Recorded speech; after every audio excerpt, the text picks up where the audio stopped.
In 2011, a 46-year-old man from the UK was playing a regular match in Call of Duty Black Ops. During the match, he was repeatedly killed by a 13-year-old boy. The boy then proceeded to name-calling and just kept on agitating him. Finally, he snapped and somehow managed to find where the boy lived. He went over to his house and tried to strangle him. Luckily, the boy's mom was home and managed to get the 46-year-old out of the house. He was then later arrested. You know, what he did was obviously very wrong, but you just can't deny we've all wished we could do that at least once. At least once. Steven Spielberg is, aside from a great movie director, also a very avid gamer. So much so that he is actually the reason we have a lot of the popular shooters that exist today. In 1997, he had an idea for a video game set in a realistic World War II setting, even though most game developers at the time thought it would be a bad idea and would rather go with a more fantasy-based game. But Spielberg eventually had his way, and in 1999, Medal of Honor was released. It was a major hit and directly led to the formation of Infinity Ward, which in turn, as you all know, released their first game under the title Call of Duty. The map Nuketown, originally from Call of Duty Black Ops, was inspired by a scene in Indiana Jones and the Kingdom of the Crystal Skull, in which Indiana finds himself in the middle of the desert in a so-called fake town which the government used to test the effects of nuclear bombs. Being the 9th best-selling game of all time, Call of Duty has some rather impressive statistics. Over 100 million people have played at least one of the games. That's more than the whole population of Germany. Over 32 quadrillion bullets have been fired. 31 billion care packages have been called in since Modern Warfare 2. Over 5 billion cars have been destroyed, which is 5 times more than the amount of currently registered cars that exist in the world today. Last but certainly not least, we have collectively spent over 25 billion hours playing Call of Duty. That roughly equals to 2.85 million years. We've spent more time playing Call of Duty than humanity has even existed.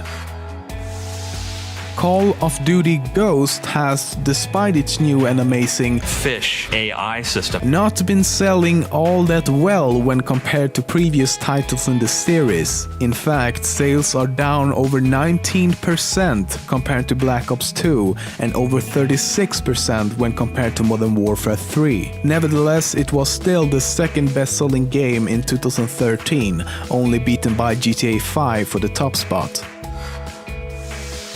A new Call of Duty game is released every year with additional content and a few updated features from previous games. Many players feel that this constant flow of games makes the developers lazy and the overall experience very repetitive. Some even say that the games would function better as DLCs as they're so similar. With the release of Call of Duty Ghosts, this was proven even further as players noticed strong similarities between the first mission in the game and the last mission from Modern Warfare 2. In fact, they weren't just similar, they were exactly the same. The only difference being the change of characters and some of the surroundings. Take a look for yourself.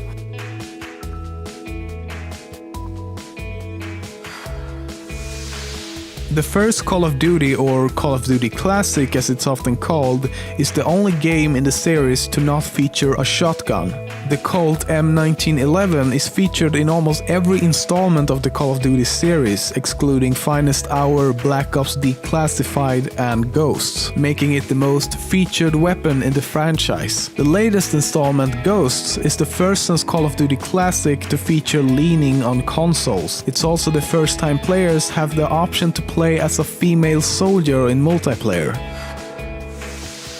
Just like any other popular game series, there's a lot of content that needs to be cut out of the final products. For example, in Modern Warfare 2, there was supposed to be a full level taking place in space on the ISS. In World at War Zombies mode, there was a planned Perca-Cola machine titled Ammo-Matic that would replenish the player's ammo. The zombie map Moon was originally supposed to take place in Paris. In Modern Warfare 2, a train was planned to be used as an interactive element in at least one multiplayer map. In Modern Warfare 3, there were 3 planned kill streaks that were removed from the final version of the game called Harrier Airstrike, Emergency Airdrop, and Dragonfly Drone. It's also speculated that a remote sentry in the form of a perk would be available online, as this image can be found in the game files. The zombie mode in all of the games developed by Treyarch was actually inspired by a Flash game titled The Last Stand. It bears many similarities to Call of Duty's zombie mode, where the objective is to survive as long as possible by repairing barricades and acquiring better weapons while endless hordes of zombies attacks. On January the 14th, 2014, a completely new Call of Duty game was actually released. However, it's quite possible you've not heard of it, as it's only been released in China. The game is called Call of Duty Online and is entirely free to play. The game is a merge between the Modern Warfare series and the Black Ops series, with maps, weapons and characters from both. It also features a revamped zombies mode titled Dead Rising. Nope, not that one. In which you instead fight against robot or cyborg zombies. Currently it's only available in China, but there are talks about releasing the game in other parts of the world in the near future.